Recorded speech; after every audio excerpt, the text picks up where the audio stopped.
Евгений Онегин, Eugène Onegin. Partie 1. Часть 1. Salut! Привет, c'est Diana et bienvenue dans la première partie des cours de russe où nous allons ensemble lire, traduire et apprendre le roman de Alexandre Sergeyevich Pushkin, Евгений Онегин, Eugène Onegin. Alexandre Sergeyevich Pushkin est considéré comme le plus grand écrivain russe et son œuvre Евгений Онегин, Eugène Onegin, figure aussi parmi ses œuvres principales. C'est pour ça que j'ai décidé de vous initier à la littérature russe et de vous proposer de lire et traduire ensemble son roman Евгений Онегин.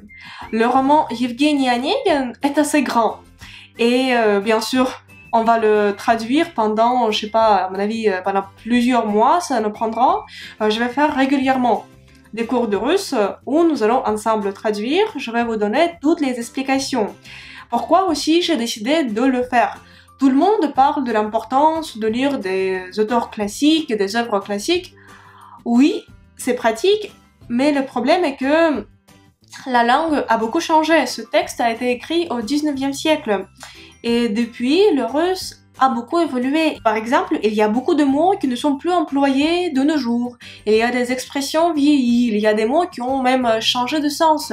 Et j'aimerais lire et traduire avec vous, pour vous dire, par exemple, regardez, ça c'est un mot vieilli, il faut pas l'employer. Et ça, par contre, ça c'est intéressant. Il vaut mieux apprendre cette expression ou ce mot par cœur.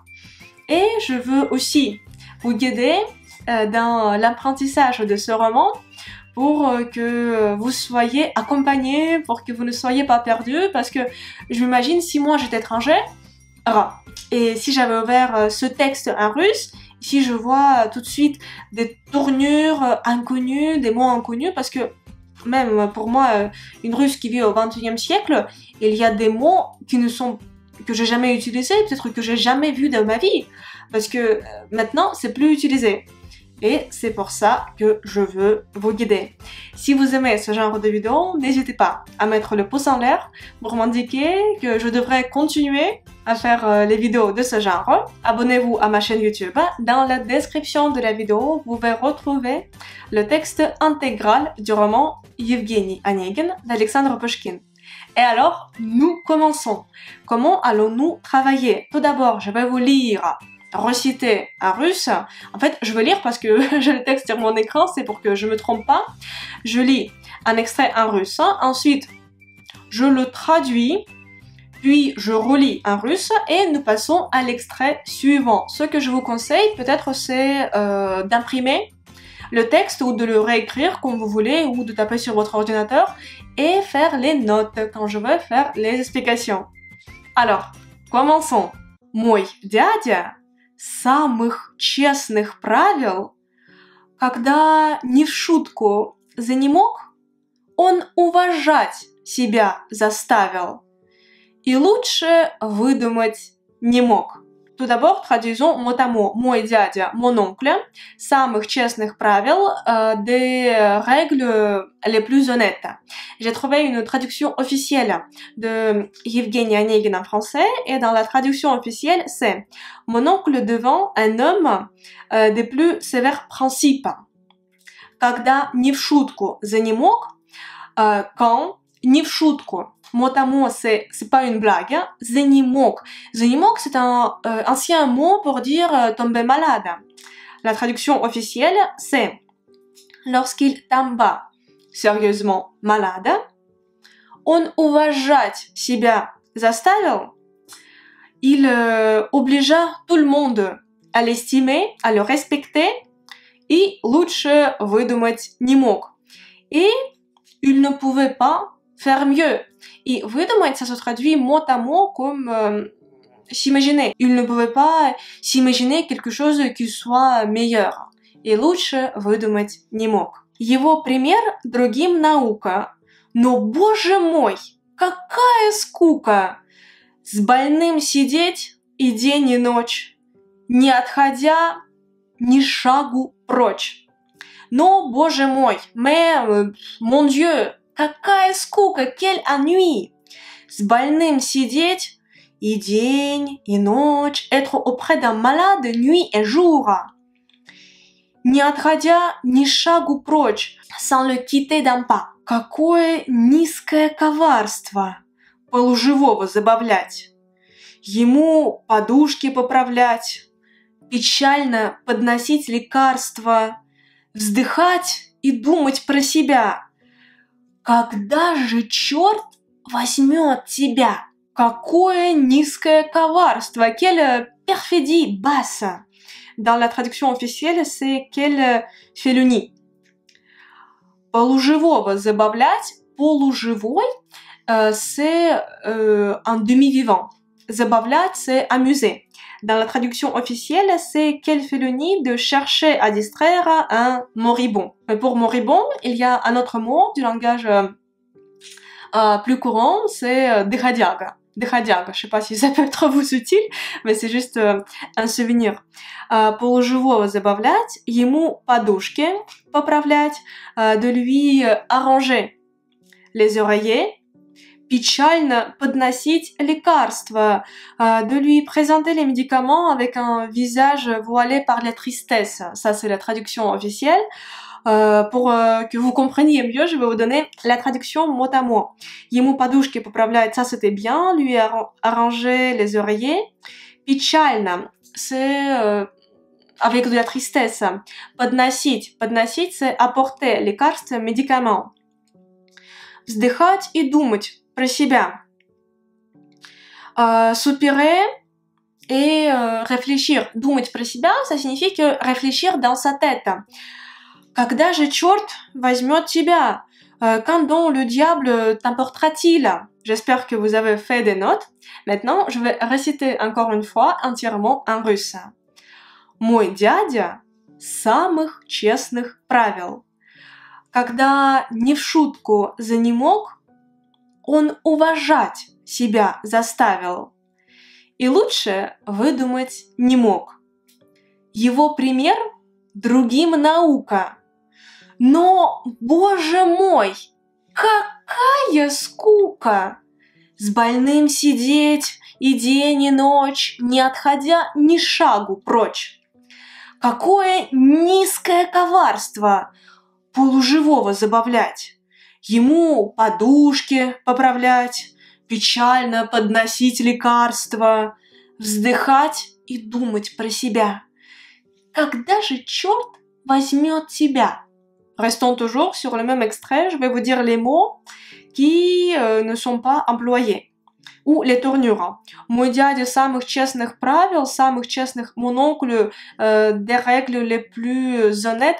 En fait, ça ne s'emploie pas de nos jours. À l'époque de Pushkin, ça s'employait pour caractériser quelqu'un, cette tournure avec самых честных правил au génitif. Mais maintenant, c'est plus employé. Vous pouvez l'apprendre, par exemple, comme pour citer cette œuvre, mais pour la vie de tous les jours, non. Ça s'emploie pas. Занемог. Également, c'est un mot de langage littéraire vieilli qui n'est pas employé.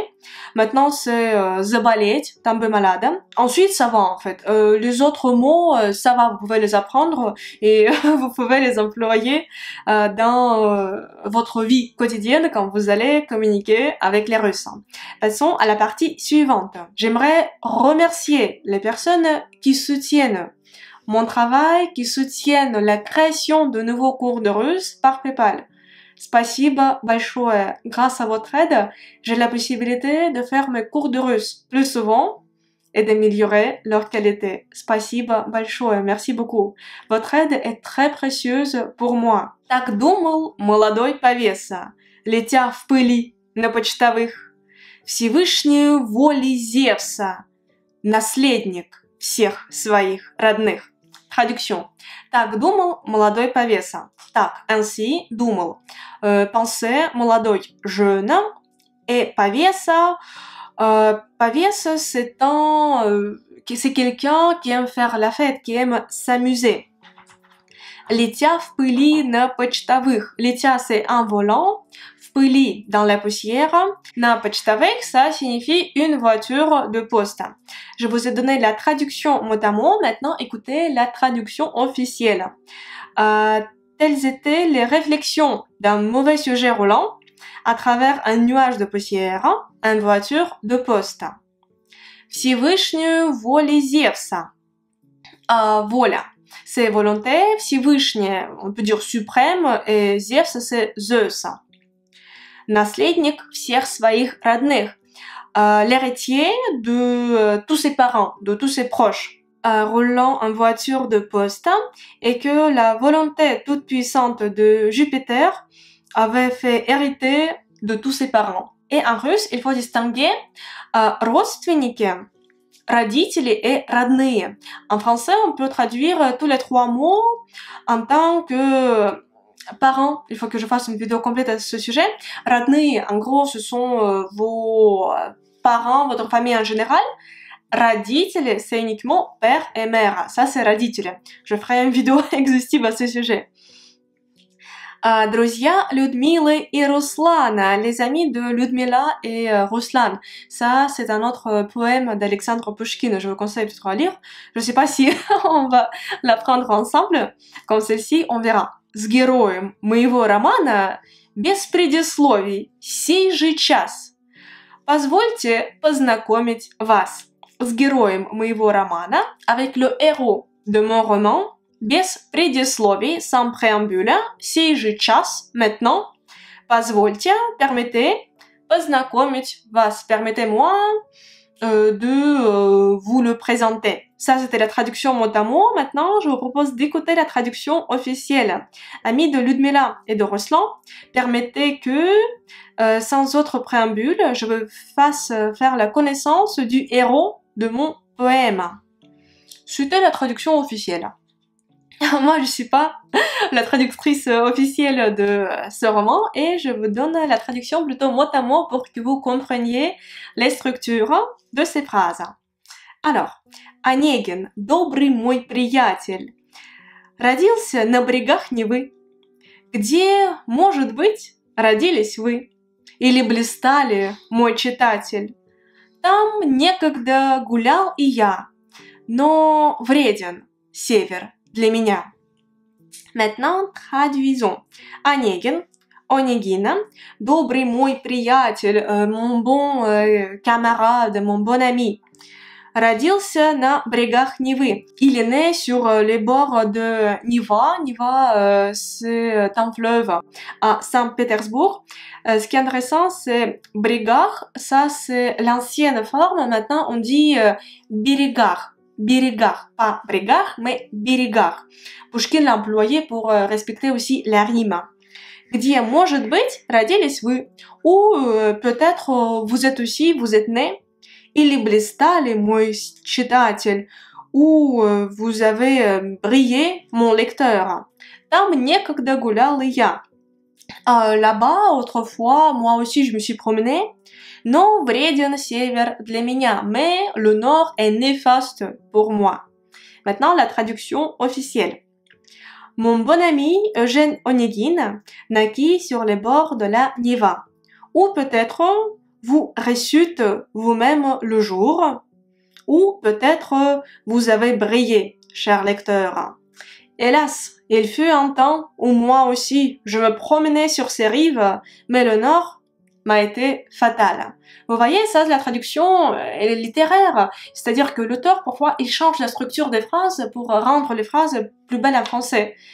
Et moi, peut-être c'est pas si beau, mais c'est la traduction mot à mot pour que vous compreniez les phrases. Alors maintenant, analysons les mots et je vais vous dire quels mots sont vieillis. Повеса. Повеса, c'est pas employé, vous pouvez ne pas apprendre ce mot. Почтовых, voiture de poste, c'était avant, maintenant ce mot il n'est plus employé. Наследник всех своих родных, друзья Людмилы и Руслана.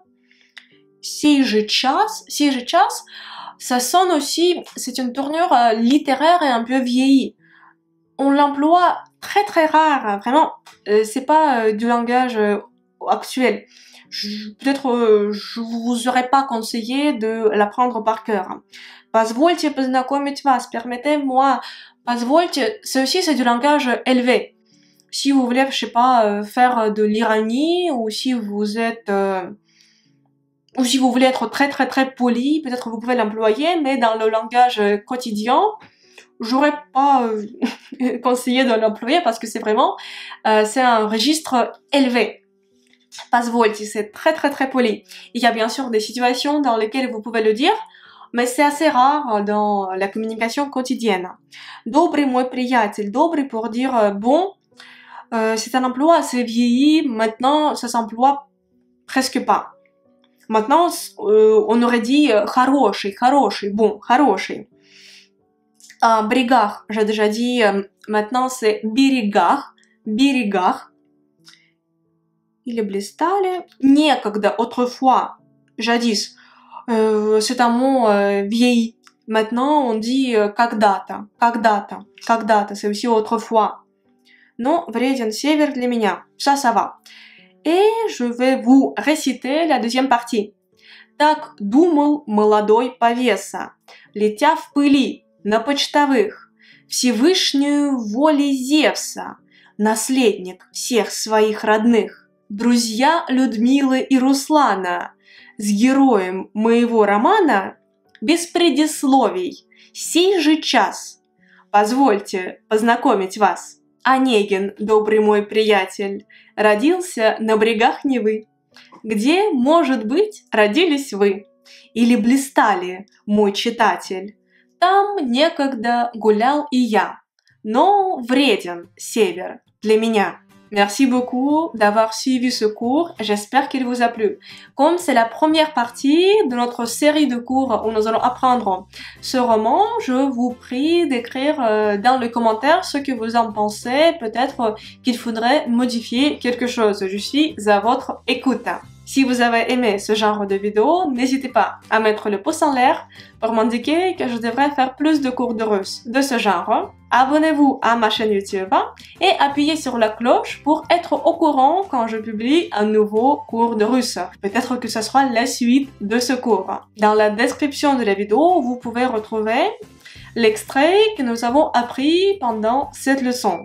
Également, dans la description de cette vidéo, il y a les liens vers mes cours intensifs de russe qui vous permettront d'apprendre la langue de Pouchkine, oui, le même Pouchkine, de façon plus efficace et rapide. J'espère vous retrouver très bientôt dans une prochaine leçon de russe. Et pour l'instant, je vous dis до свидания, au revoir.